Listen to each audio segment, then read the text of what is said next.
Puja has to start at the. I've been waiting and waiting and waiting. It's a very good time according to the calendar, but it is not in the morning. So it had to be the third day of the moon.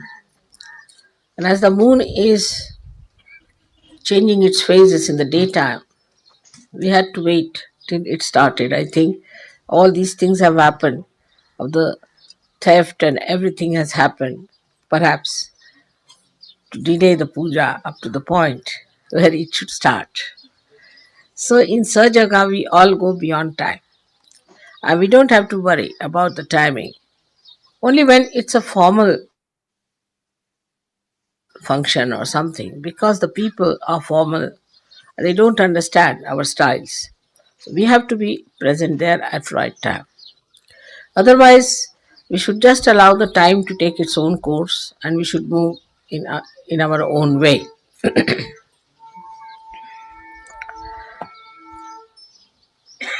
Now, for our travel and this tour, we have to realize that we are here to achieve a certain amount of height in our detachment. We have to rise into the realm of our state while the circumstances around us, they are surrounding us, and they should not make us unhappy or biased, or we should not react to them. On the contrary, we should try to rise above that. If there are no events of mishaps, then you cannot see the surmounting quality of the divine. If the surmounting quality of the divine has to be seen, we have to see the obstructions. For example, if there is the flow of the water going on and it is smoothly moving, there's no happening, as we call the ghatana.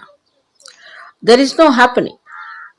But if there is a stone, then the water splashes against it, creates a beauty and surpasses it. This is the sign of divine surmounting all the difficulties that are supposed to be there. Now we are proceeding to Pune, and where we'll be having a proper session also for marriages and all that. We'll have to take a firm decision. I must speak about it today, that the steadiness of the mind is very important for the marriages. If you have certain concepts and if you are whimsical, it's better you don't get married, because that's not found in Indian character. Once they decide for marriage, they are married forever. But if the mind is still wavering, going up and down, it's a trick of the mind that wants to play tricks with others and enjoys it. Is a sign of ego. Absolutely a sign of ego. And then you start playing games. You enjoy it. Yes, no, yes, no. You go on enjoying those games. And later on you play into it so much that your marriages can never be happy or successful. That means you are not yet matured for marriage. For marriage, you have to be mature. But one of the reasons for this I find in the West is that we have had no training at all. Parents have never told you how to behave towards your husband, towards your wife, how to make a marriage successful, that it's a very important event, and that we should try to establish ourselves in the marriage system. Instead of that, we use it as a nice trick playing ground. We miss the point. Who is the loser? If you go on playing tricks like this and playing with your ego, whatever you may do, whatever type of marriages you'll have, you can never be happy. Now, in the West, as you know, I lead another life also. And every person I've met, every person, whatever country they may come, nobody seems to be happy in their marriage. It's very surprising. It seems every wife finds something wrong with the husband finds something wrong with the wife. And they have funny, miserable faces. They don't look like married people, but as if like criminals. Or something has really gone wrong with them. There's no smile on their face. They look horrid because they missed the point. Marriage is to be enjoyed, is for your enjoyment. Supposing one gives you amrose, amrose, amrut as they call it, and then you start playing trick with it. Who is the loser? So must know that we have to achieve that maturity and enjoy that love. Basically, if something is very wrong, or if there's no possibility of a proper marriage, in Sahajyog we have arrangement to give it up. You can change your wife, change your husband, no problem. But there must be some reason behind it. Just for fun's sake, if you want to spoil your life, I'll try my level best to tell you that don't spoil your life and of the other person.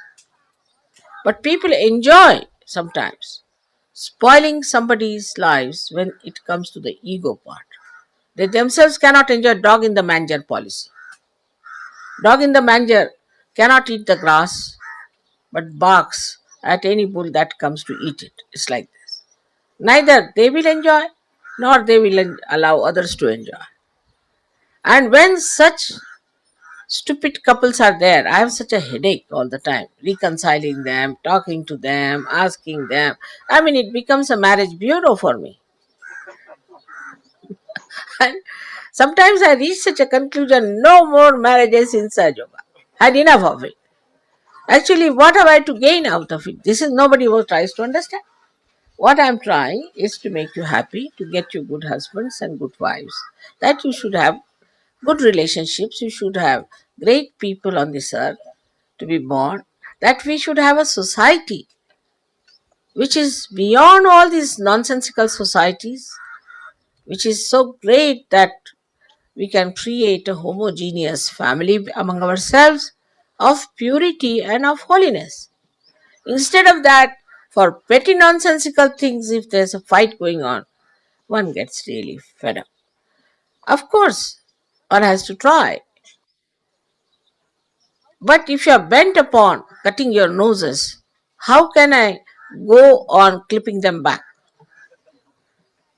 It's an eternal problem. If you marry, say, 75 people, you have the enjoyment of it. Now, if it's a ocean of Indian Ocean, say, for example, but then you get the Pacific Ocean back on your head with all the cries and weeping and shouting and screaming and all sorts of nonsense that's going on. So I again say that now we are going to Pune where all the marriages are going to be confirmed. If you go on like this, there's no end to it. Also, those people who come for marriages and deny twice, third time I don't ask them because it's a joke going on there. You do not know how many nights I have spent. selecting people. As it is, you are from 25, 30 countries. Yesterday you saw that. You have different conditionings, different styles, different heights, different ages, different faces, different aptitudes, different. So combine all these things so very difficult.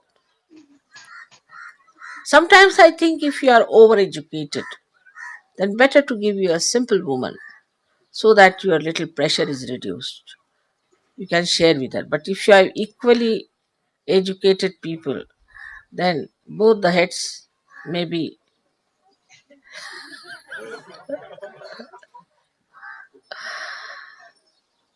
So I have to think of many things and of vibrations. But somehow or other you can defy, and you try to defy it. All right, doesn't matter. But who is the loser is the point. Today I had to speak to you about this because in Sahaj we have to take the way it comes at its comes. Whatever comes in our way, we should take it.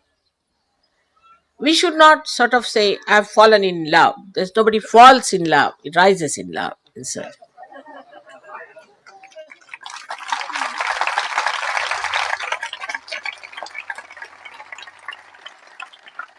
That is some funny idea that one must fall in love because you see, that means you must do something sinful or something absurd. So many people have told me, Mother, I've not fallen in love with her.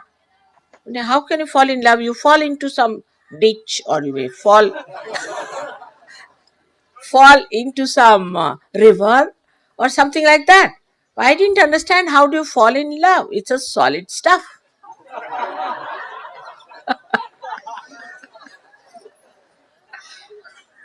So this absurd idea of falling in love has to be given up. If it means that you have felt the love, or if it means that you have the sensitivity of feeling the love, or something I can understand, I mean, little explanatory. But this falling in love business has been going on and on and on. Now, I would request you that in Sahaj Yoga we cancel this terminology. So, problems of marriages should not arise in such. You got chance for 1 month to decide for yourself and to find out for yourself. Little bit adjustments and understanding can create such a beautiful world for you. It's just waiting there. But suddenly you decide on some spot, suddenly you're all right, I find. At the spur of the moment, I find, suddenly, no. I say, what's this? The horse was going all right. Suddenly, what has happened? It has turned round. One can understand a horse, but I can't understand human beings. So, this whimsical behavior suddenly uh, can be very injurious to the growth of surgery. Whenever I go to England, there's a list of people from all over the country. This marriage has gone rotten, that has gone rotten, that has gone rotten. While I'm boasting to everyone that Sir Yoga marriages never fail. I know it's not true. But whatever I say is a mantra, ultimately it becomes the truth. So time will come when no marriages will fail. But you have to join hands with me and cooperate and should understand how much I've worked hard to bring about these events. And marriages should not make you happy or unhappy because to marry is not the ultimate in life. But it happens after marriage, people get lost. They don't come to Sahaja. After that, we are enjoying our honeymoon for the last 3 years. Oh, wonderful Sahajogis who are leaders suddenly get lost. That also maybe a fall in love, maybe, I don't know. But this kind of nonsense, even if it is one or two, it's such a headache.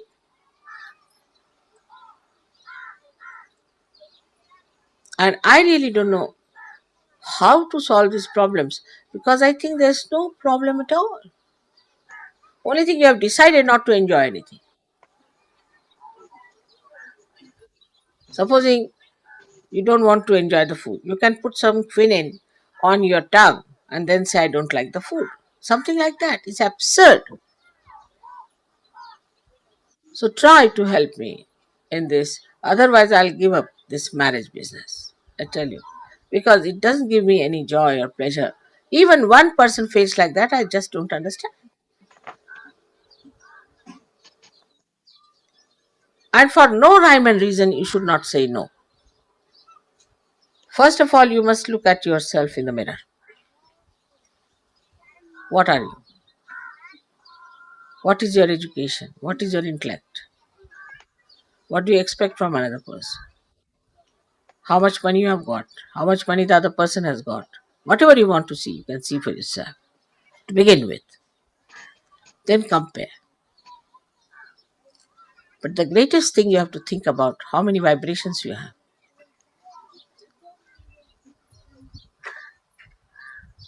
How much Sahajyoga the other one knows. You are marrying for your ascent. If the other person has vibrations much more than yours, then you should not unnecessarily boast of nonsensical, gross things. The person is much subtler. Make use of that. Whether it's a woman or a man, I don't say. But I just say that see for yourself. Where are you? Especially for beginners who are beginning to take to Sahaja. It's better to marry some matured Sahajogi so that they can ascend very well, much faster. And also, if the other party is not so good, maybe we have to work. We have to save that person. After all, they are not yet matured, but they are Sahajogis. They want to do, so try to work it out in that way. I think you will understand the seriousness. This is the most important work that ever happened on this earth so far. Your marriages are very important, and you have seen the photographs where the gods themselves have blessed you because of my consent, because of my selection. They all were present in your marriage, and how they were giving you tributes, and how they were putting flowers on the brides. You have seen the photographs. If you have not seen, I'll show you. But if you are not a seeker, and if you are not seeking your higher ascent, then you go into nonsensical things and nonsensical ideas.